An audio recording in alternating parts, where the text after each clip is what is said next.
Aleluya, bienvenidos esta mañana, hermanos, aquí en el centro de adoración. Aquellos que nos ven en línea también les damos la bienvenida esta mañana. Vamos a orar a Dios y vamos a entrar esta mañana a la palabra. Padre, gracias te doy este día por el privilegio que nos das de venir, Señor, y poder adorar a un Dios tan santo, tan majestuoso como eres tú, Padre. Gracias por tu Espíritu que está aquí en esta mañana con nosotros para exaltar a Jesucristo, tu Hijo amado. Te damos gracias, Señor, porque tú quieres y deseas que tu pueblo te conozca y reconozcamos quién eres tú y todo lo que tu Hijo ha hecho por nosotros. Te damos gracias esta mañana, Señor, al recordar lo más importante, Padre, para nuestra vida, la salvación que tú has traído para nosotros, para poder conocerte, para poder amarte, Señor, con todo nuestro corazón. Y por eso te agradecemos este día, por los testimonios que se han dado, por las alabanzas que se han elevado a ti. Recíbelas, Señor. La gloria es tuya, en el nombre de Jesús. Y el pueblo de Dios dice, amén. Gloria al Señor. Si trajo su Biblia esta mañana, bienvenidos cada uno de ustedes una vez más. Pero abra conmigo al libro de Isaías, el capítulo 1, en el Antiguo Testamento, el profeta Isaías.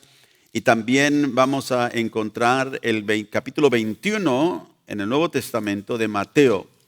Isaías capítulo 1, Mateo capítulo 21. Sabe que estamos en lo que históricamente se ha llamado la Semana Santa, el tiempo para la cristiandad quizá más importante, en de que el Señor cumple el propósito por el cual fue enviado del Padre, para venir y dar su vida por el pecado del hombre. Y luego de morir en una cruz, resucitar al tercer día. Ese es el domingo de resurrección, que será la celebración de esta semana entrante que viene. Esta mañana, como digo, cantamos este canto, Dios salva, Hosana cantamos. Tú eres el Dios que salvas. Me acuerdo esa mañana al estar preparando para venir al templo aquí, otra vez estaba repasando ese canto. Hosana, tú eres el Dios que salvas, digno de toda nuestra alabanza. Puede decir amén.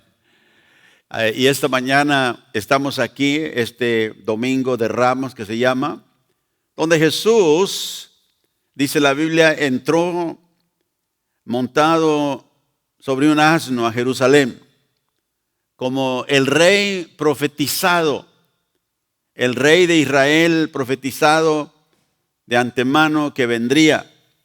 Y fue una celebración en este tiempo, ¿verdad?, de la Pascua, donde el pueblo, quizás muchos de ellos con una fe muy no profunda, si puedo usar esa expresión, sino que una fe simplemente que celebraba, porque el pueblo se encuentra en medio de una religión muerta. Para el tiempo de que Jesús viene a la tierra, Israel está solamente siguiendo los ritos, los pasos. Una religión muerta en sí. Una celebración, sí, cuando ellos gritaron, Hosana, aquel, ¿verdad?, que viene en el nombre del Señor, era simplemente porque era el tiempo de celebrar. Porque sabemos que unos días después, esa misma gente que estaba clamándole a él, lo estaba pidiendo en crucifixión. Estaba declarando que debería de morir.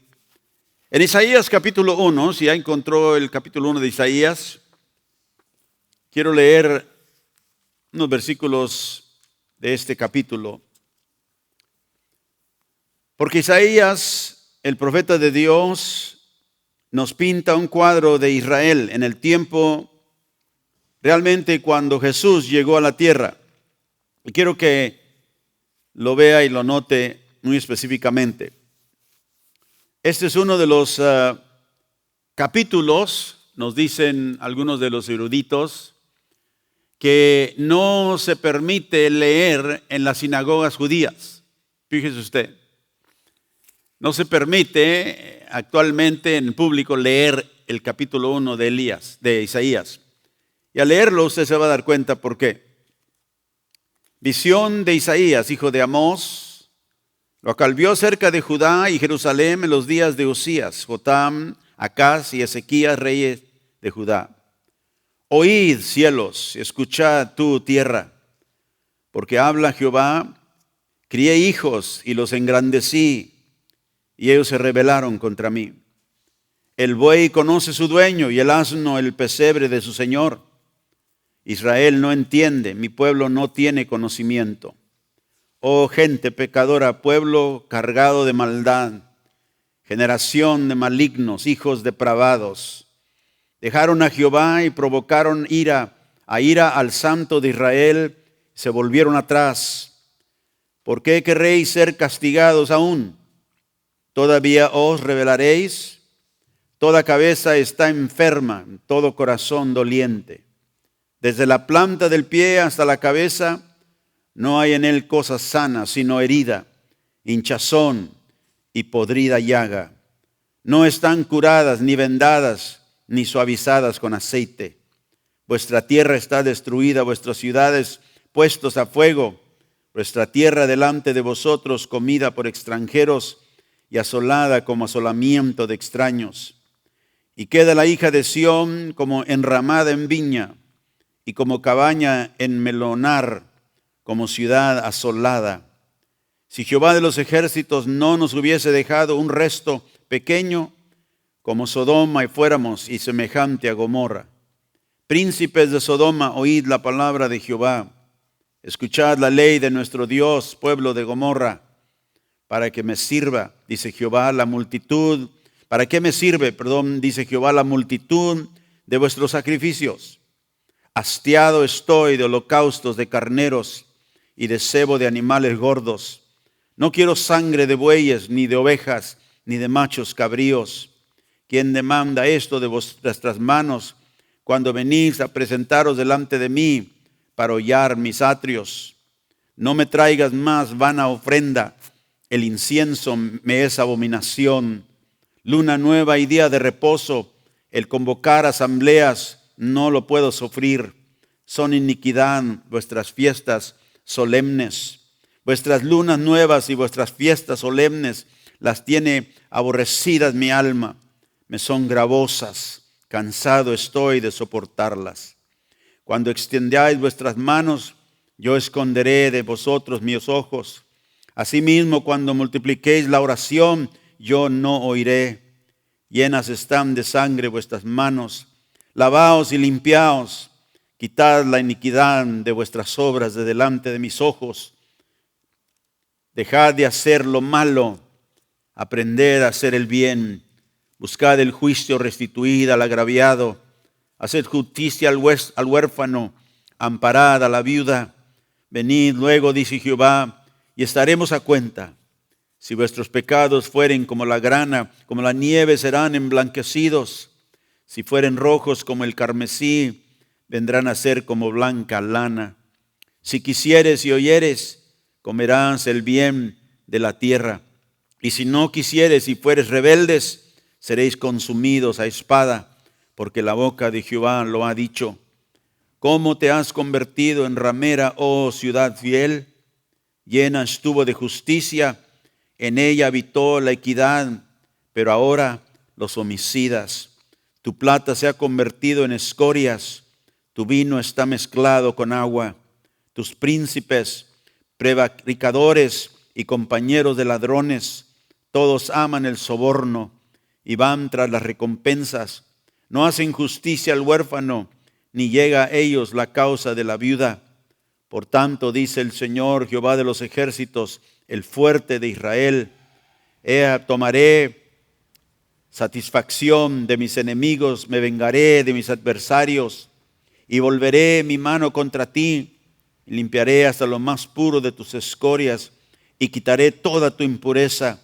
Restauraré tus jueces como al principio, tus consejeros como eran antes. Entonces te llamarán ciudad de justicia, ciudad fiel.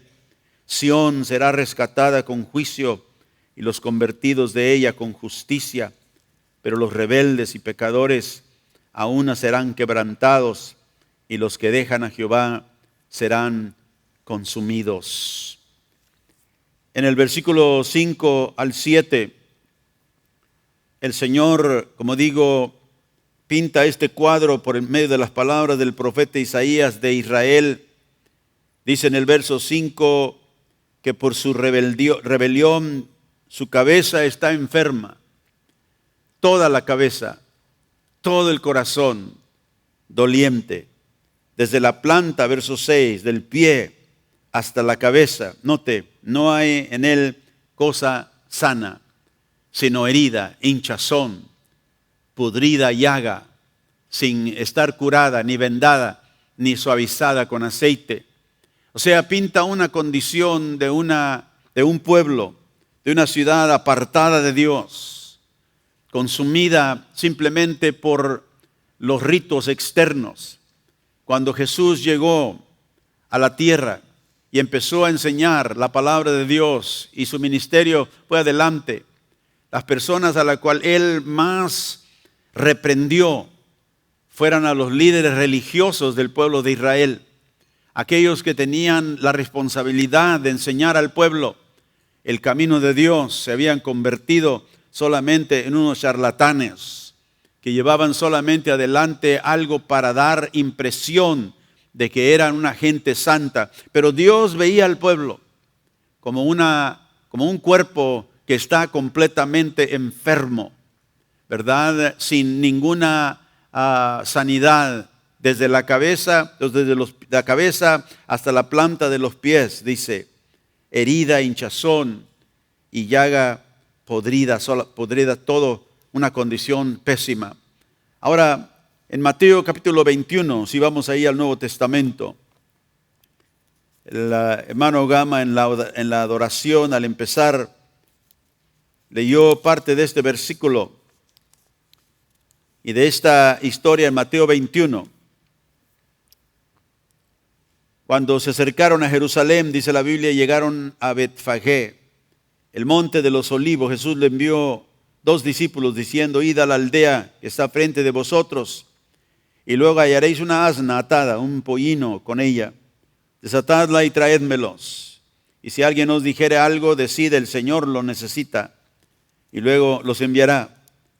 Todo esto aconteció para que se cumpliese lo dicho por el profeta cuando dijo, decid a la hija de Sión, he aquí tu rey viene a ti, manso y sentado sobre un asno, sobre un pollino, hijo de animal de carga. Y los discípulos fueron y hicieron como Jesús les mandó. Y trajeron el asna y el pollino y pusieron sobre ellos los mantos, y él se sentó encima.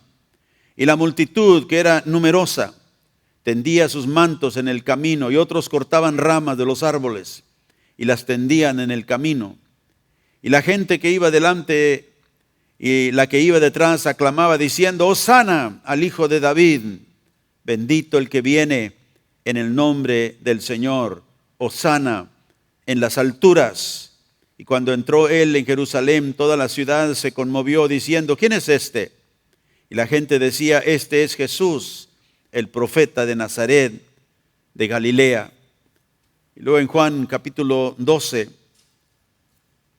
y el versículo 12 al 16.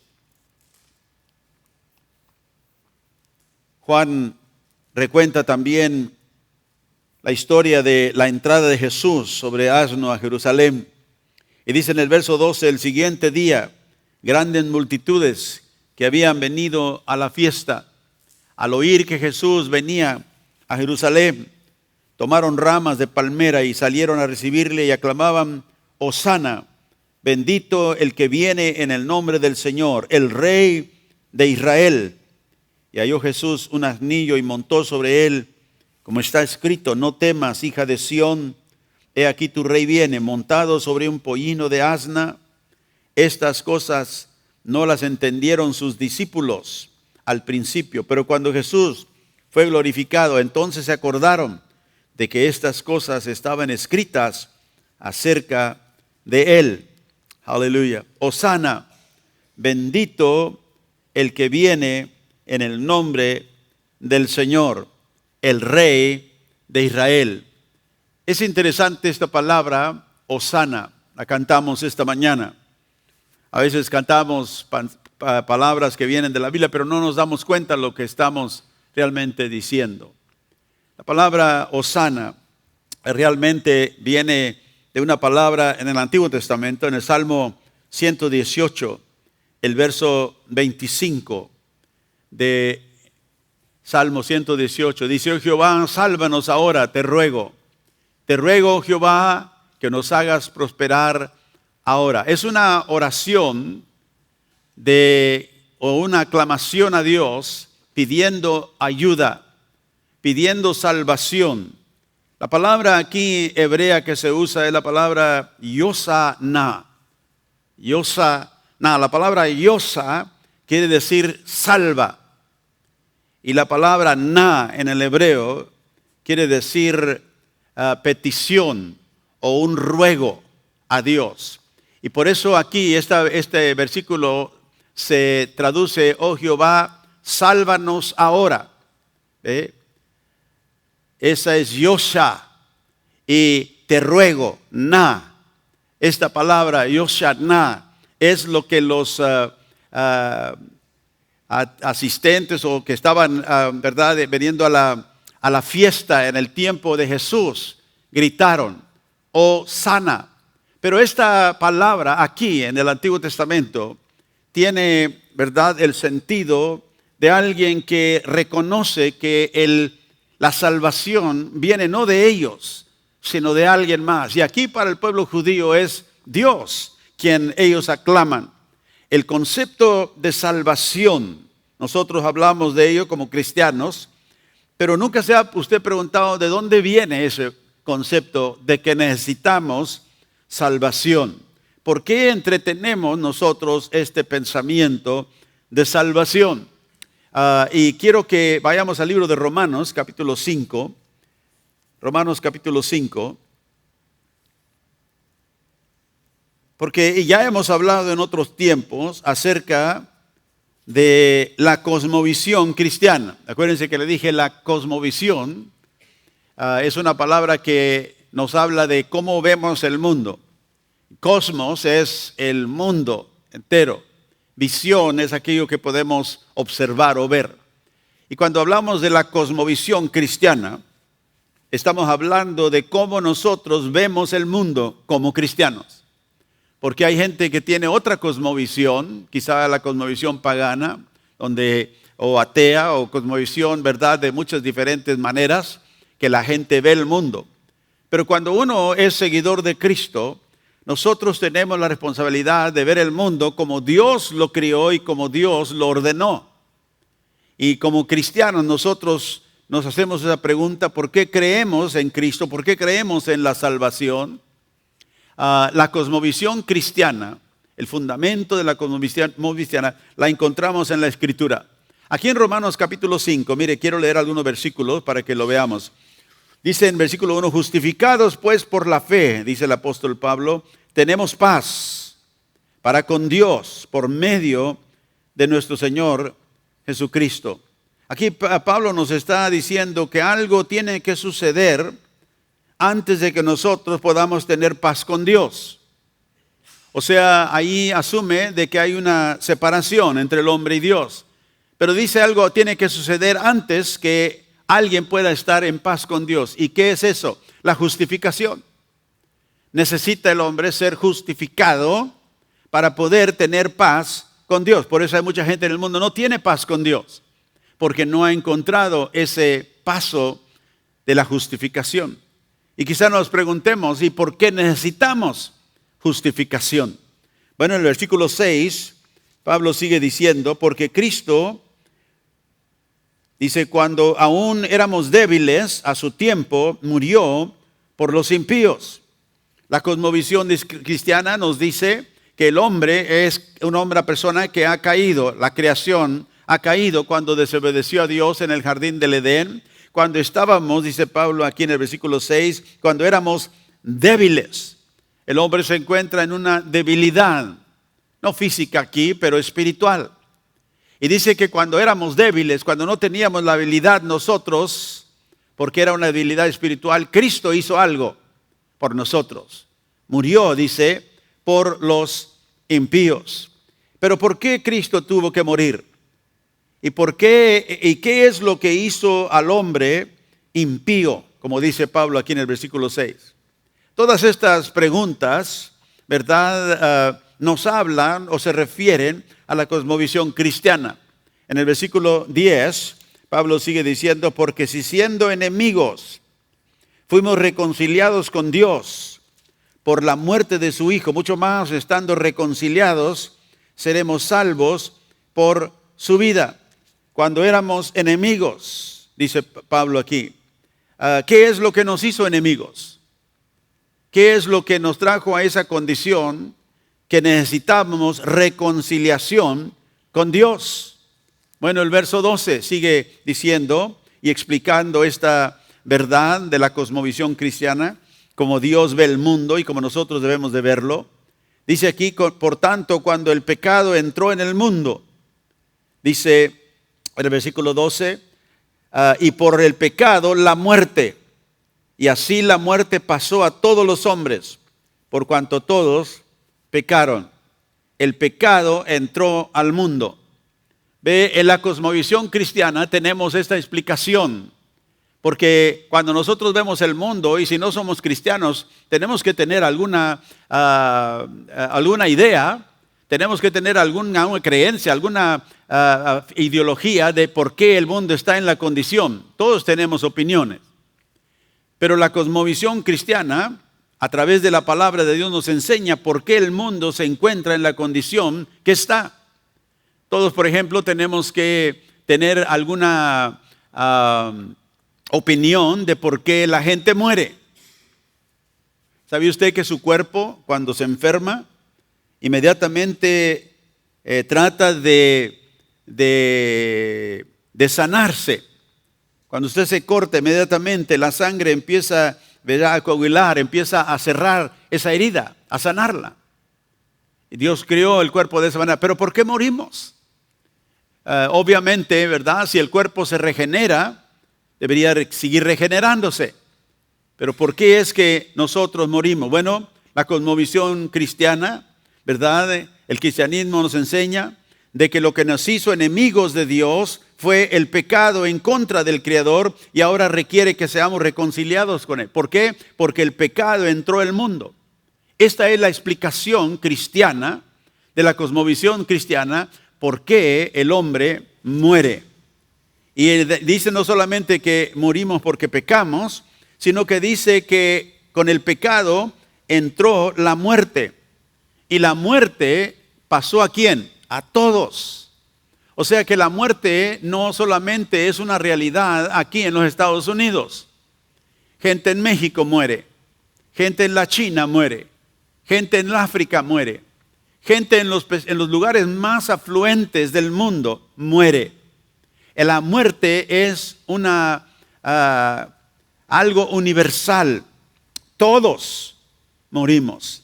Dice, la muerte pasó a todos los hombres por cuanto todos pecaron. En el capítulo 3, si regresa ahí en Romanos, y el verso 23, la Biblia nos dice, por cuanto todos pecaron y están destituidos de la gloria de Dios. ¿Por qué estamos apartados de la gloria de nuestro Creador? ¿Por qué es que nos encontramos nosotros en una condición afectada por la muerte? Porque el hombre pecó en contra de Dios y lo destituyó, lo separó de la gloria que Dios lo había creado sobre el hombre.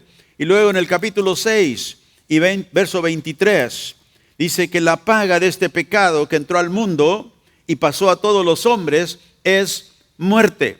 Mas la dádiva de Dios es vida eterna en Cristo Jesús, Señor nuestro. La paga del pecado es muerte. Así que ahora nosotros como cristianos, viendo el mundo, sabemos por qué la gente muere. La gente muere porque el pecado entró al mundo. Y el pecado afectó a toda la humanidad por cuanto todos pecaron. Ahora, no hay ninguna otra cosmovisión en el mundo que pueda contestar las preguntas que el cristianismo contesta. Todos saben que hay maldad en el mundo, pero no saben por qué esa maldad llegó al mundo. Y como yo he dicho en tiempos anteriores, yo soy cristiano y creo en la palabra y en el mensaje de Cristo. Creo en la Biblia porque la Biblia, el cristianismo, explica las 4 cosas que toda ideología, toda religión tiene que contestar o tiene que tener alguna idea por ellas. Primero, el origen. ¿De dónde vinimos? ¿Por qué estamos aquí? La cuestión de propósito. ¿Qué propósito tenemos? La verdad del significado. ¿Qué significa todo esto y toda nuestra vida? Y por último, el destino. ¿Hacia dónde vamos? ¿De dónde venimos? ¿Cuál es el propósito por el cual estamos?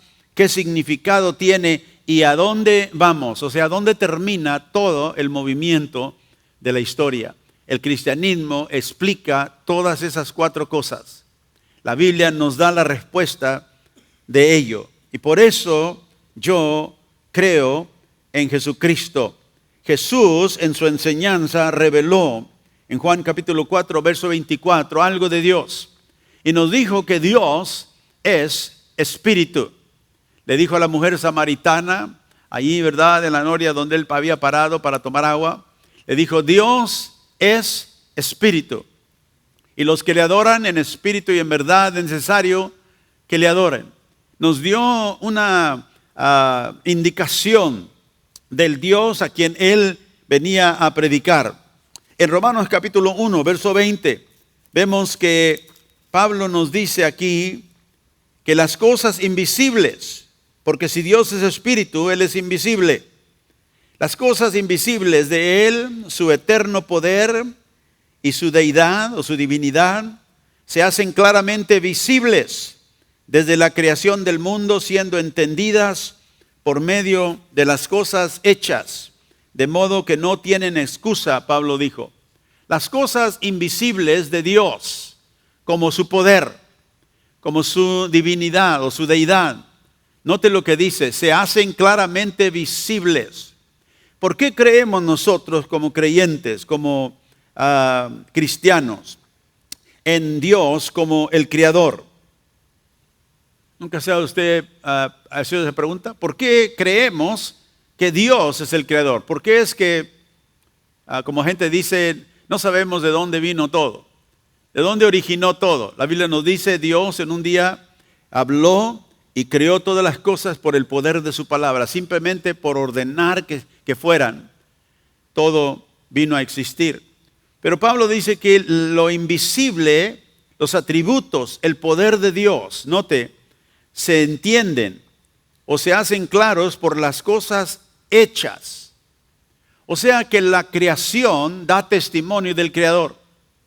Por ejemplo, los automóviles, el automóvil en el cual usted vino aquí a la iglesia hoy, son la evidencia de que alguien diseñó inteligentemente ese carro o ese automóvil. Ese automóvil no apareció en su garaje un día. De repente simplemente estuvo ahí. No. Así que el automóvil es evidencia de que hay un diseñador inteligente que lo hizo. Los relojes son evidencia de que hay un relojero, una persona que hace relojes. El edificio donde estamos nosotros es la evidencia que hubo alguien que edifica y lo edificó. Este edificio no apareció de repente, simplemente, verdad que nadie tuvo nada que ver con él. Así que las cosas creadas son la evidencia del Creador. Y por eso Pablo dice, su poder, el poder de Dios, se hacen claramente visibles, dice, por las cosas hechas. Y cuando nosotros vemos la luna, las estrellas, el sol, el universo, ¿qué más podemos concluir? Bueno, la gente que tiene otra cosmovisión, no la cosmovisión cristiana, dice, simplemente un día, ¿verdad?, hubo una explosión y todo vino a ser, del caos vino el orden. Pero nosotros podemos lógicamente decir, ¿cuándo viene el orden del caos? ¿Qué evidencia tenemos? No tenemos ninguna. Si yo tengo un jardín y no planto ninguna planta en ella, al final van a crecer hierbas. Va a crecer hierba. Ahora, si yo veo el universo, si yo veo la evidencia, tengo que deducir que hay un creador. Y Pablo dice aquí, entonces nosotros, la cosmovisión cristiana, la recibimos de la revelación de la palabra que Dios nos ha enviado a través de los profetas. Y el poder más grande revelado en la Escritura de Dios, hermanos, es que Dios es un Salvador, o más bien el Salvador de la humanidad. En el Salmo 118 que leímos hace algunos momentitos, y el verso 25, dice, oh Jehová, sálvanos ahora, te ruego. Yoshana, te ruego Jehová, que nos hagas prosperar ahora. Es un clamor de ayuda, es un clamor para salvación. Y desde que el pecado entró al mundo, como ya leímos en Romanos, y la muerte vino por el pecado, el hombre siempre ha clamado por salvación. No siempre al Dios del universo, sino simplemente a dioses que ellos en su mente han puesto. Pero el clamor de salvación es un clamor de una humanidad que reconoce que algo está mal, que algo anda mal. Y el hombre, la humanidad, la creación de Dios, no puede vivir, escúcheme, sin la esperanza de un Creador que puede salvarlo. Los hombres lo niegan, los ateos dicen que no existen, pero nunca sale de ellos ese temor de que necesitan algo más que lo que ellos tienen. Y tú puedes estar esta mañana tratando de hacer de que de tu vida, verdad, salga bien, que tenga sentido, que tenga significado, pero aparte de Dios nunca lo podremos encontrar.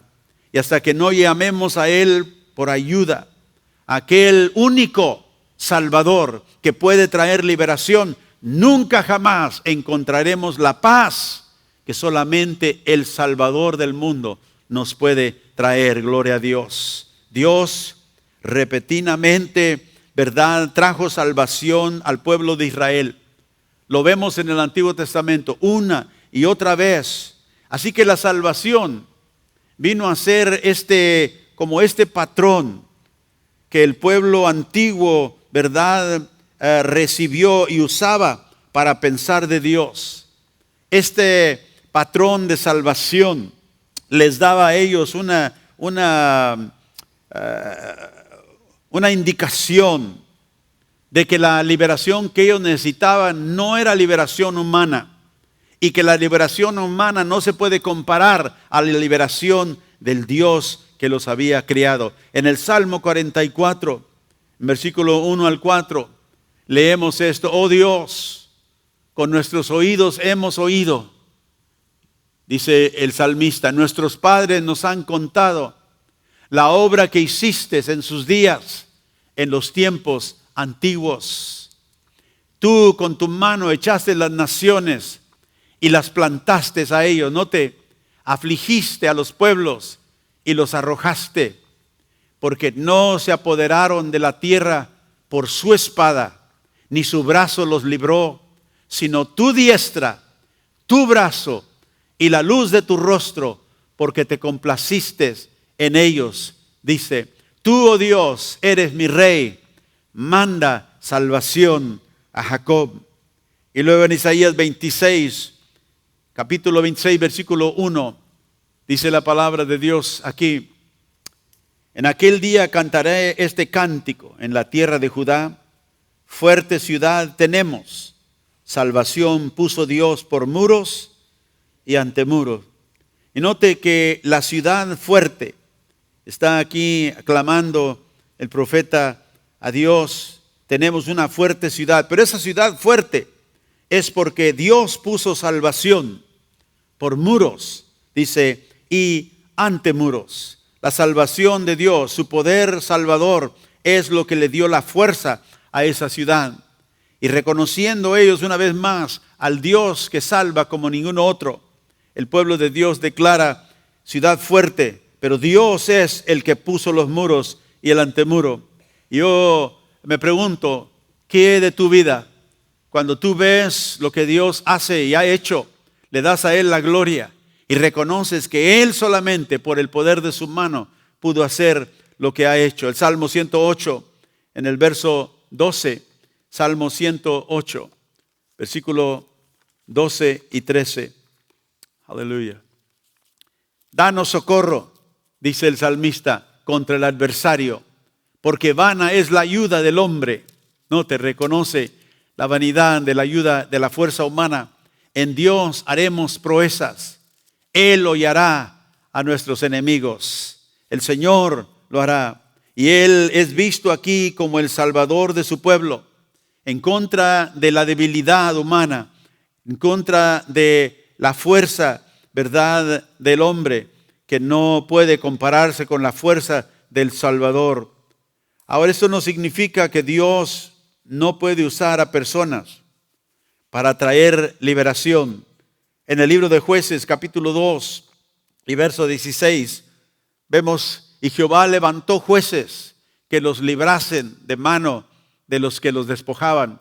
Dios levantó en un tiempo a estos hombres, jueces en Israel. Dice que los libraron de las manos de los enemigos del pueblo de Dios.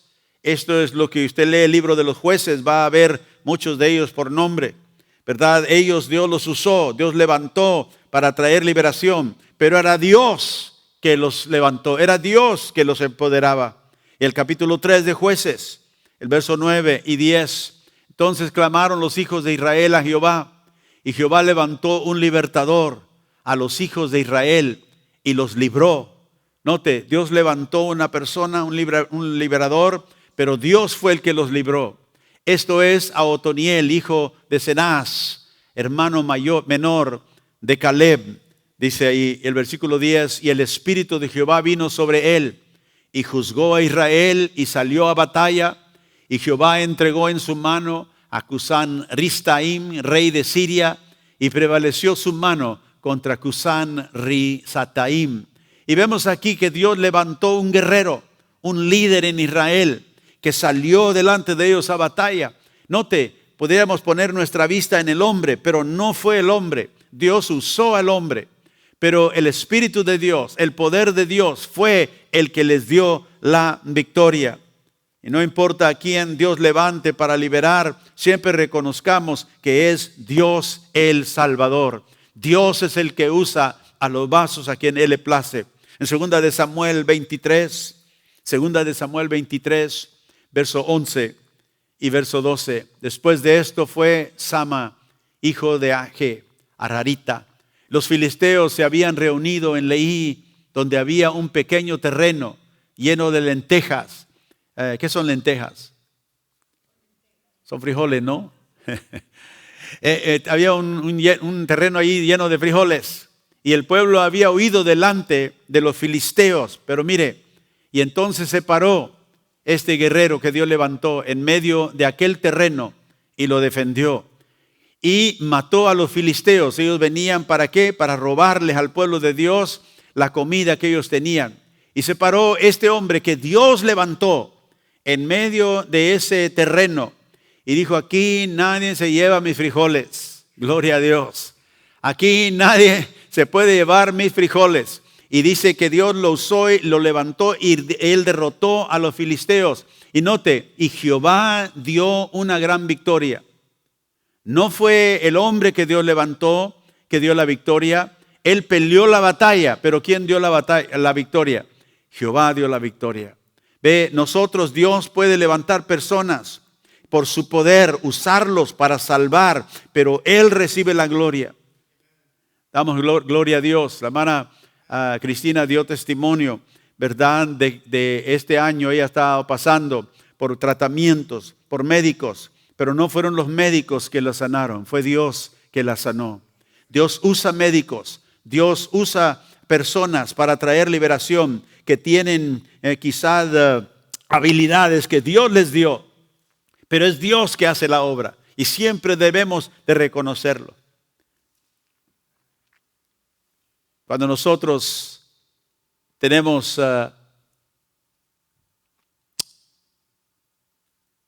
quizás oportunidad, por falta de una mejor palabra, de recibir liberación de Dios en nuestra oración, clamando al Señor, Señor, salva, Señor, trae liberación a tu pueblo. En nuestras oraciones, cuando clamamos, oh sana, debemos de saber lo que estamos diciendo. Salva, te ruego, Señor, libera. Y el pueblo de Dios, como digo, reconociendo el patrón, Dios es Salvador. Y aunque el pueblo muchas veces se apartaba, empezamos leyendo de este pueblo que estaba enfermo totalmente. Pero un día clamó a Jehová, en la misericordia de Dios los trajo una vez más a restaurarlos. Y como leímos ahí en Isaías, cuando Dios menciona toda la enfermedad del pueblo, un cuerpo completamente, ¿verdad?, afectado por la enfermedad.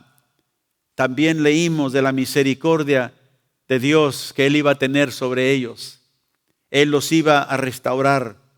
Damos gracias a Dios porque este liberador, este Dios salvador que puede usar personas, nunca nosotros desviamos esa gloria de Él hacia los hombres.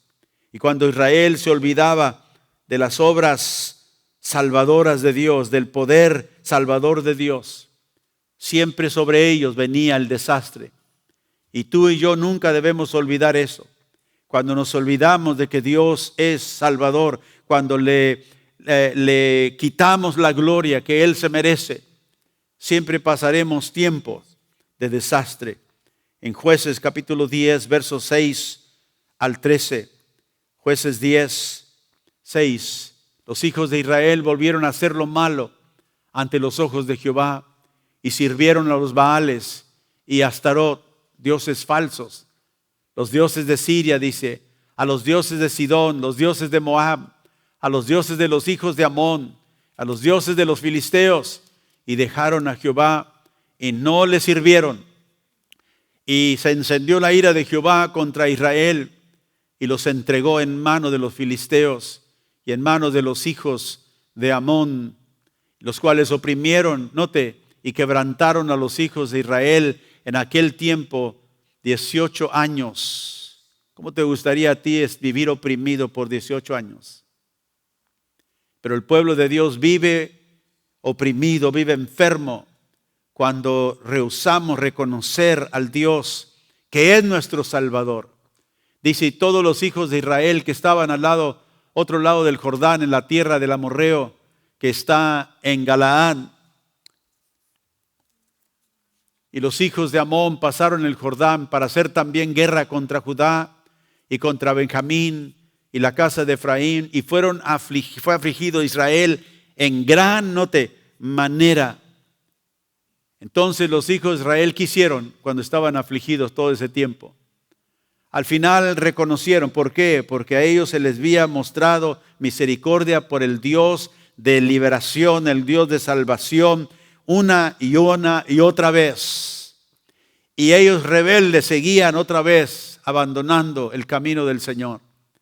Y dice, cuando ellos vivían en una aflicción que ya no podían aguantar, entonces dice, clamaron a Jehová, diciendo, nosotros que hemos pecado contra ti. Hermanos, nunca viene una liberación, salvación de Dios hasta que no reconocemos cuando nos hemos apartado de Dios. A veces queremos echarlo simplemente a un lado como si nada sucedió, pero Dios no nos permite eso. Dice, ellos clamaron a Jehová y hubo una convicción de pecado y se arrepintieron. Hemos pecado contra ti, dice. Hemos dejado a nuestro Dios y hemos servido a los Baales. Y Jehová respondió a los hijos de Israel, ¿no habéis sido oprimidos de Egipto, de los amorreos, de los amonitas, de los filisteos, les dice, de los Sidón, de Amalec, de Maón, y clamando a mí, no os libré de sus manos, mas vosotros me habéis dejado y habéis servido a dioses ajenos. Note, por tanto, yo no os libraré más. Llega un punto donde Dios le dice al pueblo, han escogido esto tanto que ahora los dejo a ello. Y esa es la condición, como digo, que se encontraba el pueblo de Israel cuando el Señor vino.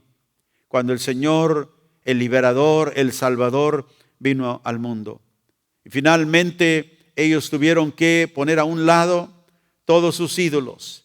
Aquí en este capítulo 10, el versículo 16, dice que el alma del Señor ya no aguantaba la miseria de Israel. Fíjese, ya no aguantaba en Dios mismo la miseria en la cual el pueblo de Dios se encontraba. Y luego en 1 de Samuel, capítulo 17, verso 47. Y sabrá toda esta congregación, dijo el Señor, que Jehová no salva con espada y con lanza, porque de Jehová es ¿la qué? La batalla. Y Él os entregará en nuestras manos, declaró aquí el siervo del Señor, para que toda la asamblea, la congregación de Jehová, sepa. ¿Qué es lo que la congregación de Dios debe de saber? Que Jehová no necesita la fuerza humana para salvar. Porque cuando tú te encuentras en una batalla, la batalla es de tu Dios. La batalla es de Jehová. Y cuando nosotros nos encontramos en esos tiempos, nunca debemos olvidar, Señor, estoy débil, estoy enfermo, pero la batalla no es mía, porque tú eres Salvador, porque tú eres el Dios de gran poder. Y cuando nosotros nos humillamos delante de Dios, y si yo he hecho algo, Señor, en la cual ha traído esto, perdona, oh Dios.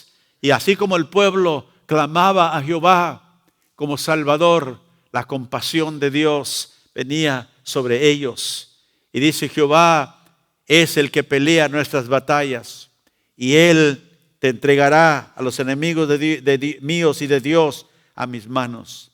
Todos los enemigos que yo, como hijo de Dios, enfrento, todos los enemigos que tú, como hijo de Dios, enfrentas, son los enemigos de Dios. Y la batalla es de Jehová. La victoria Él me la da, pero la batalla es de Él. Y qué interesante que aquí se hace la pregunta en el versículo 47, para que toda la congregación, toda la asamblea sepa. Yo me pregunto, Grace Point Fellowship, ¿sabemos esto?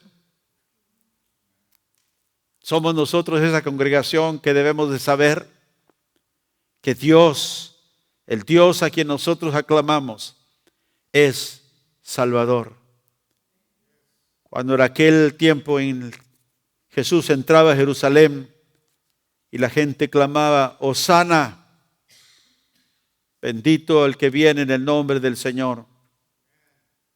Era un llamado de salvación al rey que venía entrando, o era simplemente algo que ellos ya estaban acostumbrados a decir en la fiesta de la Pascua. Era solamente un grito emocional de celebración en una fiesta de costumbre, o era un clamor del corazón. Hosana, salva, te rogamos, Señor. Hay un Salvador que viene en el nombre del Señor, que representa a Dios, que trae su salvación. Y aquellos que necesitan liberación deben clamarle a Él. Cuando Israel pedía salud, cuando Israel pedía salvación, cuando ellos reconocían su pecado delante de Dios, Dios respondía. Y yo te digo esta mañana, si hay algo en tu vida en lo que tú necesitas arrepentirte y dejar ir esa desobediencia, dejar ir ese pecado, puedes recibir la fuerza del Dios que salva. Puedes recibir la fuerza del Dios que libera. En el Salmo 20, dice la Biblia en el versículo 5 del Salmo 20. Nosotros nos alegraremos en tu salvación, dice el pueblo del Señor, y alzaremos pendón en el nombre de nuestro Dios. Conceda Jehová tus peticiones, dice el salmista. Y luego el versículo 7 dice, estos confían en carros y aquellos en caballos, en fuerza humana, en ejércitos humanos. Mas nosotros, del nombre de Jehová, nuestro Dios, tendremos memoria. Ellos flaquean y caen. ¿Por qué? Porque confían en el poder que no puede últimamente salvar. Dice, mas nosotros nos levantamos y estamos en pie. Salva Jehová, que el Rey nos oiga en el día que lo invoquemos. Ponte de pie conmigo en esta mañana ahí donde estás. Y yo te pido que en un momento, solamente aquí delante de la presencia del Señor, cierres tus ojos. Aquellos que nos ven en línea, puedes hacer tú lo mismo. Párate delante de este Dios Salvador a quien aclamamos. Y si en este momento tú necesitas de pedirle perdón al Señor, pídeselo. Él es el Dios que salva o sana. Que haya un clamor por salvación que traerá un gozo, una expectativa del Dios que salva, el Dios que restaura, el Dios cuya mano tiene poder para liberarte de cualquier cosa que en este momento tú estés pasando. Señor, no confiamos en carros ni en caballos, en los implementos de la humanidad, del hombre, de la fuerza humana. No confiamos en ellos, Señor, pero confío en ti y escojo poner mi confianza en tu nombre. Los que confiamos, Señor, en la fuerza salvadora de tu mano poderosa. Y en este domingo, Señor, de Ramos, donde recordamos la entrada del Rey de Gloria a la ciudad de Dios, enferma para traerle salvación y salud. Yo te agradezco, Señor. Venimos delante de este altar para clamar a ti con nuestro corazón. Hosana. Salva, oh Dios. Te rogamos. Trae tu salvación y tu liberación al corazón de cada uno que esta mañana, Señor, se humilla.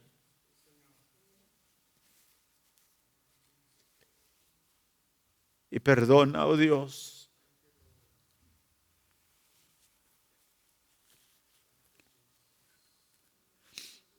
Perdona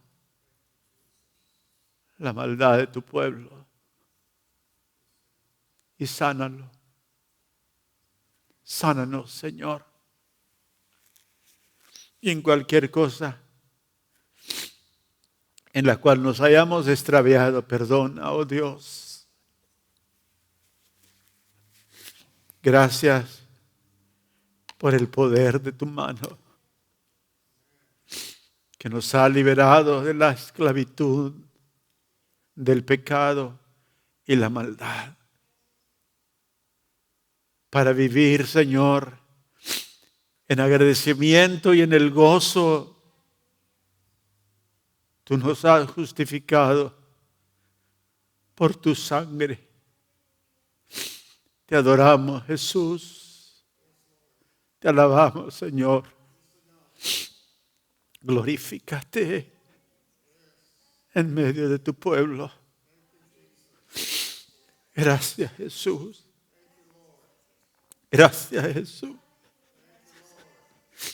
Gracias, Señor, que nos has sacado de las tinieblas para vivir en tu admirable luz. Gracias, Señor. Alabado sea tu nombre. Gracias, Señor, por sanarnos. Gracias, Señor. Hosana a tu nombre. A tu nombre, Jesús. Aleluya. Aleluya. Aleluya. Oh Señor, glorifícate.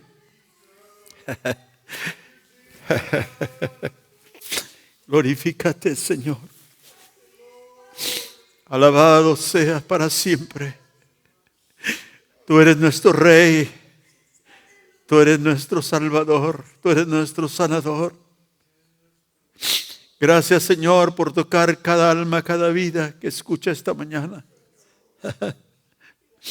Gracias, Señor, que nos has lavado con la sangre de tu Hijo. Y en este momento, Señor, te damos toda la gloria. Dígale, te doy, Señor, toda la gloria. Es tuya. Es tuya, Señor. Aleluya. Bendito sea tu nombre para siempre. Señor, ayúdanos para nunca olvidar que tú eres la fuente de nuestra salud, de nuestra salvación. Y siempre, Señor, no importa dónde nos encontremos, buscar, Señor, siempre estar bien contigo. Reconocerte, Señor, como el Dios de gran misericordia que eres. Y ahora, Señor, gracias.